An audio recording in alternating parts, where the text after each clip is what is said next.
Hey, what's up mga kaballers? Maligayang pagbabalik sa aking channel. Halina't pag-usapan natin ang balita patungkol sa hindi pa nga daw kontento ang Los Angeles Lakers sa lineup nila ngayon.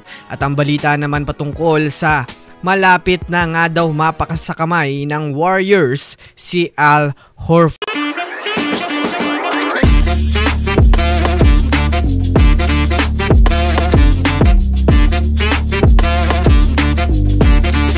Una nga muna tayong dumako mga kaballers sa balita patungkol sa hindi pa nga daw kontento ang Lakers sa lineup nila ngayon. Alam naman nga natin ng nakaraang free agency, isa ang Lakers sa mga team na nakakuha ng magaling na player na maaaring magdala sa kanila ng malakas na impact sa kanilang kupunan para sa susunod na season. Ngunit kahit man nga po matagal-tagal na mula pa noong nakagawa sila ng move ng nakaraan, ay inamin nga ng kanilang general manager na si Rob Pelinka na hindi pa nga sila mga kaballers tapos gumawa ng move dahil sa tinatarget nilang makabuo dapat sila ng isang super team bago sumapit ang NBA season 2025 to 2026. Kasalukuyang desperado na rin naman nga ho mga kaballers ang Lakers na magkampiyon sa susunod na season dahil sa haka-hakang. Ito na nga daw mga kaballers ang huling season ni LeBron James sa liga.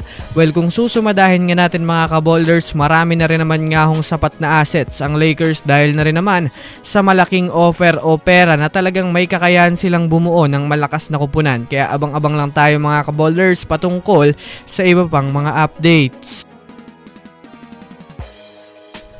Samantala, dumako naman tayo mga kaballers sa balitang magsasign na nga daw mga kaballers si Al Horford sa Golden State Warriors. Alam naman nga natin mga kaballers, simula pa lang ng free agency ng NBA ay matunod na nga ang pangalan mga kaballers ni Al Horford patungo sa Warriors dahil na rin naman sa ito nga ang pinakamatinding pwedeng gawing sentro na pwede nilang makuha ngayong off-season.